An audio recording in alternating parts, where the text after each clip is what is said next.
Alrighty. Welcome back to Arifureta Anime Review episode number... this is episode number 7. This I'm viewing the 15th episode of the series, Burning Light, which is also the second episode of Season 2. Now, here's the thing. I actually watched this a couple hours ago. Now, the reason why it took me so long to get to the review, because I was rereading the light novel and how much the thing covered. Now, I have to make a correction here when it came to last week's episode. I said last week that the book itself only covered like about 19 pages into chapter 1. It turns out that was actually not the case. You see, last week it covered roughly 30 pages last week. The first 30 pages, well, if you skip over like basically, you skip over this portion of the book. Yeah, the first page is basically sort of the prelude. Now, this time, it covered 62 pages. 62. It basically started adapting from page 41, and it went straight to almost toward the end of page 102. And that's the reason why it took so long, because I was rereading a lot of these pages, and this is 62 pages. This book is 300, and if you take out the first 10 pages, the book is only 360 pages long. And also, if you take out the afterword, if you take out the afterword of this book, which is only 2 pages, if you think about it, basically this book is 357 pages, and it just was page to page 102. Now, what happens this episode? Well, we pick up where we left off last week. We have Hydra driving his Humvee into town. And I was surprised that in the book and the anime didn't have a scene people shocked the fact there's a freaking Humvee, an actual vehicle. There's barely an acknowledgement in the episode the fact they have an actual vehicle like this driven to a town that probably has never seen a vehicle that's something that's powered by freaking gasoline.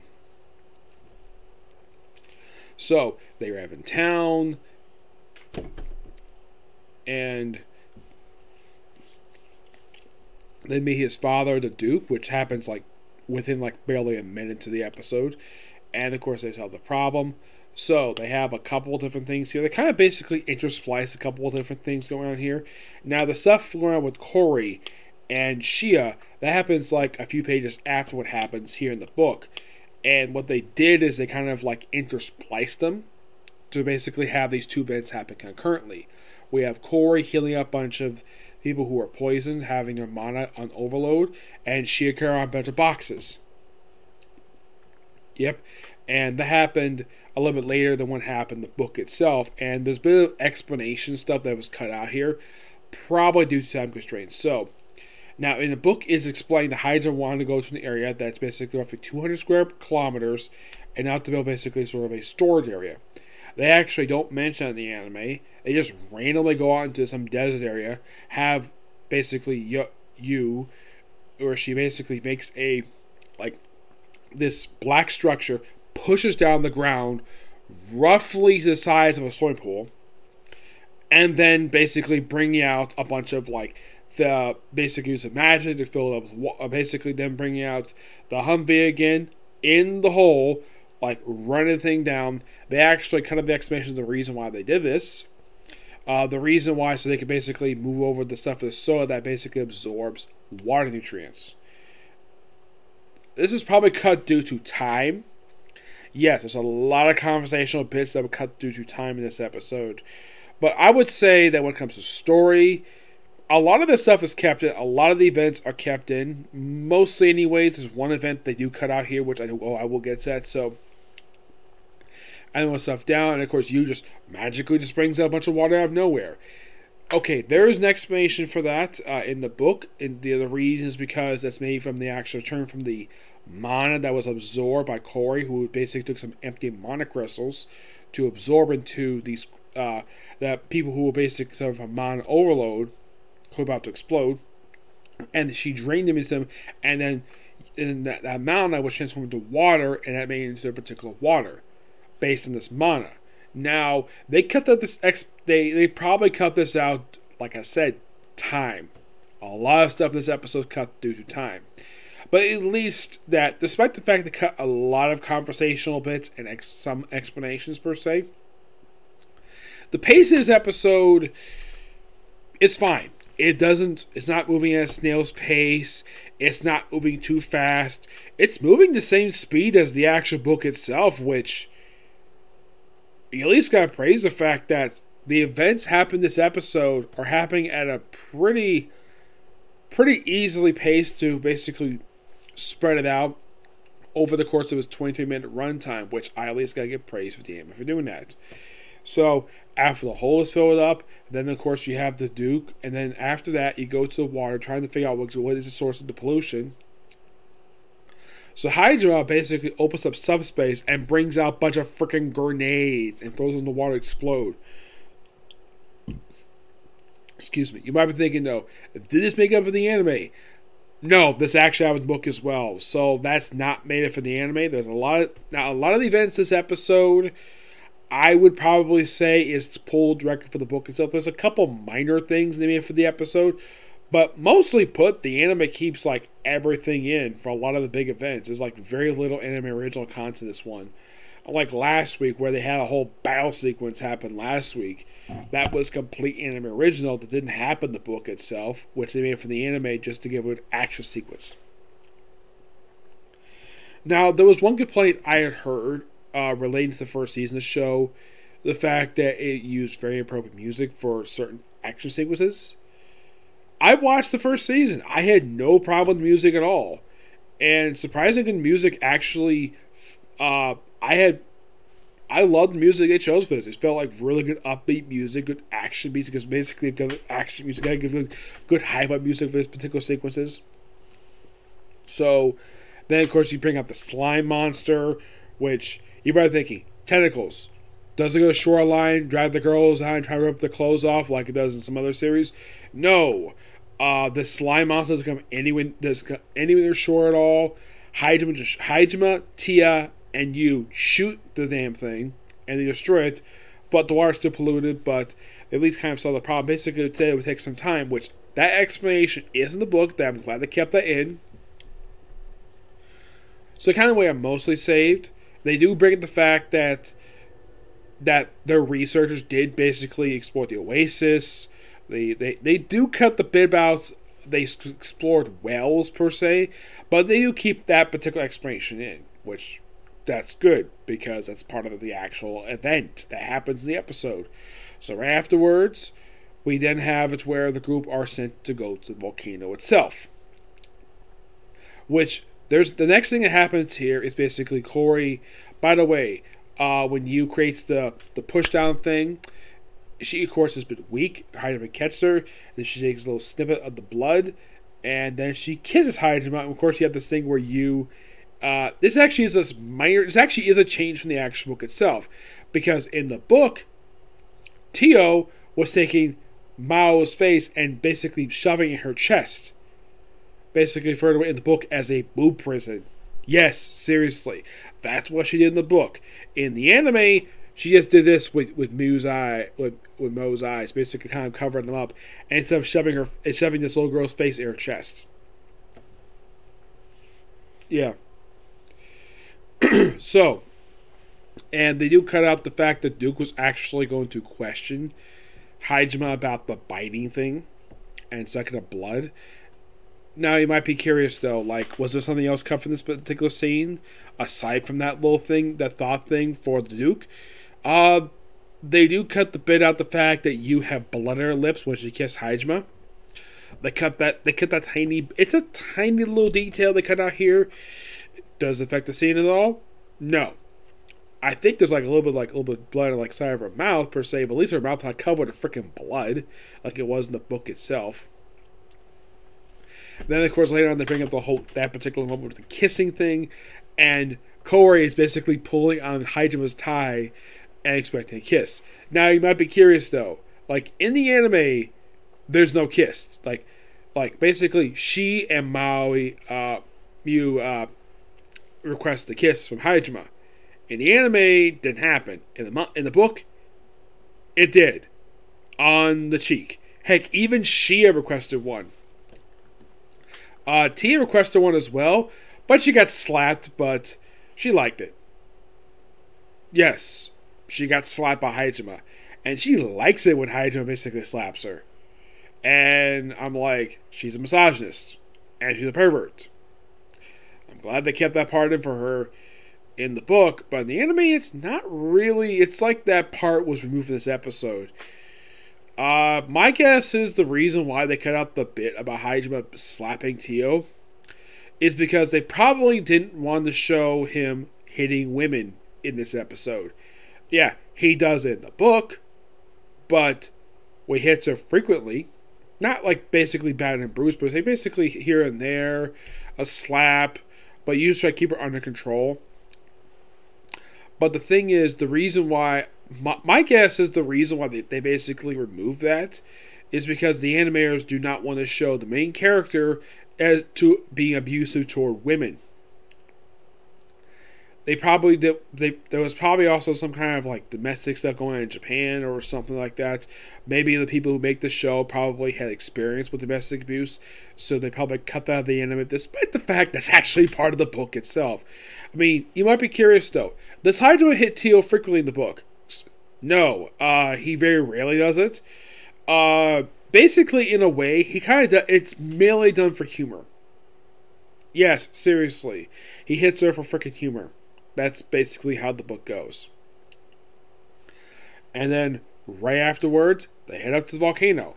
Now, this next sequence of events actually is mostly there, per se. They do cut some minor bits here, but basically we try and move along here with the volcano. They do show up the worms again, which our creatures are not from the book, per se. And then we have another anime original monster, a lava bull, which, when I saw in the episode, I'm like, wow, we actually have a competent depiction of a monster in this anime. That's not Tio in her dragon form, because that's a problem I had with the first season of the show. Because the monster designs look freaking terrible. That was the only problem I had with the first season of the show. Other people had other problems. People had problems with the character designs themselves, the music, the fact that too much stuff was cut for the books themselves, which some stuff was cut, but basically it wasn't like big drastic as some people tend to put online. The way I saw it anyways. Here, it's mostly like, it's like the studio basically probably, the one who does the current season of the show, they probably heard about all the complaints the first season had with the drastic redesign of the characters that was made very unpopular with a lot of people, and the ones with the monsters, and the music. They probably listened to all those complaints, and they probably fixed it, per se. Could people say that the second season is better than the first one? So far, anyways, from what I can tell, the season's actually better. When it comes to monsters, anyways. Oh, by the way, she is the one who actually beats the bull. And then, like, right after that, they basically go on like a boat ride, which they actually have an individual line in the episode where Hydra compares riding this boat to a music park ride, which Tio, Shia, and you are surprised. They probably have no idea what the heck an amusement park is. They probably will find out whenever they get a chance to go to Hydra's world. Yep. Oh, by the way, there is a mention of the hero's party in this particular section of the book. And they cut that particular thing out from the episode. So after going through various waterfalls, reminds me a lot of basically of a water ride. And also, Yo does use she actually uses the ability known as upright, which she does use in the book too, so that's not made it for the anime. She did it in the book too. And afterwards, they arrive at a fortress and island, which in the anime they refer to as a Liberator headquarters.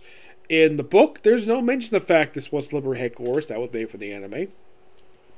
There was the serpent thing and the crystals. The serpents are actually not anime original. That actually is from the book too. And a lot of the sequence in the anime, it's just basically like shoot these lava serpents, and the cores, and pretty much a lot of this stuff basically in this scene is pulled direct from the book itself. Not really much has changed here per se, and the episode ends basically toward the end of the page of page 102. Yep. Oh yeah, by the way, there's actually a line here where like, oh, if I win, you take me on a date. That line is from the book itself. It is surprisingly like no change that line. That's complete. That is a light novel original, and that's actually quite surprising because a lot of the time, animes like this do in fact change dialogue here and there, like maybe like a word or two. That line of dialogue is completely accurate to the book itself. And of course, the other two girls are in fact jealous of the fact that he was getting a lot of attention. And then the episode ends with Hajime basically getting supposedly killed in the episode. Oh, don't worry, he won't die because he's still basically in the book, so he'll survive, no problem. And that's the episode. Now, is there any negative things? I think that probably the only negative I have about the episode is the funny bit with the kissing stuff. Though I probably would agree with the fact that cutting out the little thing of mentioning that Toe got slapped by Hajime, that probably was necessary. But aside from that, it's just a pretty good episode. And in my opinion, the stuff that was cut here was probably good. Because probably if they included every single bit, it would get boring. Yes. But I don't mind the change. I don't mind the... Now, the only thing that's a bit of a plot hole in the episode is the whole thing where they get the water from. Yes, I think that's the only thing I think of that probably they should have kept the explanation for that in. And the whole thing with the soil. But aside from that, I think the rest of the cut were fine. It wasn't necessarily wrong. It's just that one bit with the water, that probably was the only thing I could think of. That and the reason why they were out there. You can assume they probably talked about this off screen. They could at least left it in for a few seconds. But no, they cut it. But that whole scene basically in the water desert, how they got there and where they got the water from, that's the only things major I could think of that they could have kept in. But they didn't. Yep. But yeah. That's it for particular review. Now, I thought I would have time tonight to do my other reviews, which is going to be Case of Thanatos and Shaman King. But, due to the fact that it's getting late, and the fact I have to get work early tomorrow, and I've got it in right now, I'm going to have to save those two for tomorrow. Yes. So, Case of Thanatos, first time viewing on Saturday since the first cur. Yep, so, roughly four regular anime tomorrow, basically. Case of Thanatos, Shaman King, How Realistic We Rebuilt the Kingdom, Case Closed, along my last video for now for The Time Reincarnated as a Slime, a Comic Corner, and I do think this probably could happen tomorrow. The first review of the return of Super Sentai tomorrow. So basically, roughly about 7 videos. I was hoping a lot more today, but time is the reason why. And you probably are asking, why the heck am I saying I'm running out of time? Because where I am right now is after 11 o'clock, and it's time for me to basically stop this stuff and basically save it for the next day. If it gets this late, I can't do any more videos because, well, it's getting late. And doing videos after midnight is, well, I have done it a couple times. It's not a very fun thing to do. Especially since if you're tired, or if you have a day off, basically it's not much of an issue. Or if like no one else is home, it's not much of an issue. But if you have to work next day, it's not a good idea to do recordings after midnight. But if you're not working, if you're not having a job, it's perfectly fine. Yep. But until you see your next video, which will be tomorrow, okay? Bye.